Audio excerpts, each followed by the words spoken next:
Hello, 10 മിനിറ്റിൽ ഉണ്ടാക്കാൻ പറ്റുന്നൊരു കറി നോക്കിയാലോ? വേറൊന്നുമല്ല, രസമാണ്. ഇതിനൊരു പ്രധാന ടിപ്പുണ്ട്. അതെന്താണെന്ന് ഞാൻ പറഞ്ഞുതരാം. അപ്പോൾ ആദ്യം തന്നെ നമുക്ക് ഒരു നെല്ലിക്ക വലിപ്പത്തിലുള്ള പുളി വെള്ളത്തിലിട്ട് വെക്കാം. 2 മീഡിയം സൈസ് തക്കാളി ഇതുപോലൊന്ന് അരിഞ്ഞെടുക്കാം.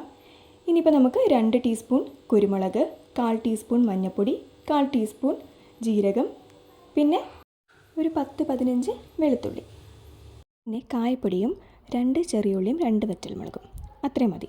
അപ്പോൾ നമുക്ക് ആദ്യം ഈ ഇൻഗ്രീഡിയൻസ് എല്ലാം കൂടി നമുക്കൊരു മിക്സിയുടെ ജാറിലേക്ക് ഇട്ട് ഒന്ന് ക്രഷ് ചെയ്തെടുക്കാം. നന്നായിട്ടൊന്നും അരച്ചെടുക്കണ്ട, ജസ്റ്റ് ഒന്ന് ക്രഷ് ചെയ്തെടുത്താൽ മാത്രം മതി. ഇതുപോലെ ഒന്ന് ആക്കിയെടുക്കാം. ഇനിയിപ്പോൾ നമുക്ക് ഇതുപോലെ തക്കാളി ഒന്ന് അരച്ച് നല്ല പൾപ്പാക്കി എടുക്കാം. ഇനിയിപ്പോൾ നമ്മളൊരു മൺചട്ടി വയ്ക്കുവാണ്. മൺചട്ടിയോ ചീനച്ചട്ടിയോ എങ്ങനെയാണെന്ന് വെച്ചാൽ ഇവിടെ നമ്മൾ മൺചട്ടിയാണ് ഇപ്പോൾ ഉപയോഗിക്കുന്നത്. അതാണെങ്കിൽ കുറച്ചുകൂടി നല്ലതായിരിക്കും. ഇതിലേക്ക് നമുക്ക് ഒരു 2 ടേബിൾ സ്പൂൺ എണ്ണ ഒഴിച്ചു കൊടുക്കാം. എണ്ണ ഒന്ന് ചൂടായി വരുമ്പോഴത്തേക്കും 1 ടീസ്പൂൺ കടുക് ഇട്ട് കൊടുക്കാം. പിന്നെ ഒരു 5 തൊട്ട് 8 വരെ ഉലുവയും കൂടി ഒന്ന് ചേർത്ത് കൊടുക്കാം. ഇനിയിപ്പോൾ നമുക്കിതിലേക്ക് 2 ചെറിയ ഉള്ളി അരിഞ്ഞതും ചേർത്ത് കൊടുത്ത് ഒന്ന് മൂപ്പിച്ചെടുക്കാം. അതൊന്ന് മൂത്ത് വന്ന് കഴിയുമ്പോഴത്തേക്കും നമുക്കതിലേക്ക് വറ്റൽമുളകും കൂടി ചേർത്ത് കൊടുക്കാം. അപ്പോൾ അതൊന്ന് ജസ്റ്റ് ഒന്ന് മൂത്താൽ മാത്രം മതി. അപ്പം നമുക്കിത് പെട്ടെന്ന് നമുക്ക് എവിടെയെങ്കിലും പോകണം, അപ്പോൾ പെട്ടെന്ന് നമുക്കൊരു കറി ഉണ്ടാക്കണം എന്നുണ്ടെങ്കിൽ, അതായത് ഓഫീസിലൊക്കെ പോകണം എന്നുണ്ടെങ്കിൽ പെട്ടെന്ന് ഉണ്ടാക്കാൻ പറ്റുന്ന ഒരു റെസിപ്പിയാണിത്.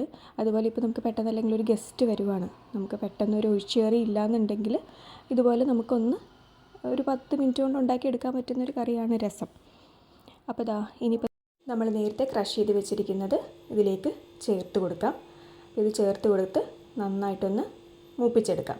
ഇത് ഏകദേശം ഒരു 3 മുതൽ 4 മിനിറ്റ് വരെ നമുക്കിതൊരു ലോ ഫ്ലെയിമിൽ വെച്ച് ഒന്ന് മൂപ്പിച്ചെടുക്കാം. അപ്പോൾ ഇനി നമുക്കിതിലേക്ക് അരച്ച് വെച്ചിരിക്കുന്ന തക്കാളി പ്യൂരിയും കൂടി ചേർത്ത് കൊടുക്കാം. ഇതെല്ലാം കൂടി ചേർത്ത് നമുക്ക് ഒന്ന് വഴറ്റിയെടുക്കാം. അപ്പോൾ ഏകദേശം ഒരു 2 മുതൽ 3 മിനിറ്റ് വരെ നമുക്കൊന്ന് വഴറ്റിയെടുക്കാം. ഇത് ആവശ്യത്തിന് ഉപ്പും കൂടി നമുക്കിതിലേക്ക് ചേർത്ത് കൊടുക്കാം. ഏകദേശം ഒരു ടീസ്പൂണോളം ഉപ്പ് മതി, അല്ലെങ്കിൽ നിങ്ങൾക്ക് ആവശ്യാനുസരണം എങ്ങനെയാണെന്ന് വെച്ചൊന്ന് ചേർത്ത് കൊടുക്കാം. ബിഗിനേഴ്സിനൊക്കെ വളരെ എളുപ്പത്തിൽ ഉണ്ടാക്കാൻ പറ്റുന്ന ഒരു റെസിപ്പിയാണ്. മാത്രമല്ല ഇത് ഫ്ലോപ്പായി പോകുമെന്ന് വിചാരിക്കുകയും വേണ്ട, നല്ല പക്കായിട്ട് നമുക്കിത് കിട്ടും. അതോർത്തൊന്നും പേടിക്കണ്ട. അപ്പോൾ ഇതൊന്ന് വഴറ്റിയെടുത്തതിന് ശേഷം നമുക്കിതിലേക്ക് പുളിവെള്ളം ഒഴിച്ചു കൊടുക്കാം. പിന്നെ നമുക്ക് 4 ഗ്ലാസ് വെള്ളം, അത് നമ്മുടെ സാധാരണ സ്റ്റീൽ ഗ്ലാസ്സിന് 4 ഗ്ലാസ് വെള്ളം ചേർത്ത് കൊടുക്കാം.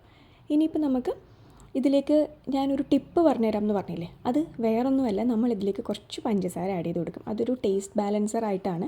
അത് നമ്മളിവിടെ സ്ഥിരം മിക്ക കറിയിലും ചേർത്ത് കൊടുക്കാറുള്ളതാണ്. അപ്പോൾ ഏകദേശം ഒരു 1/4 ടീസ്പൂണായിട്ട് നമുക്ക് അത്രയും മതിയാവും. പഞ്ചസാരയും കൂടി ഇതിലേക്ക് ചേർത്ത് കൊടുക്കാം.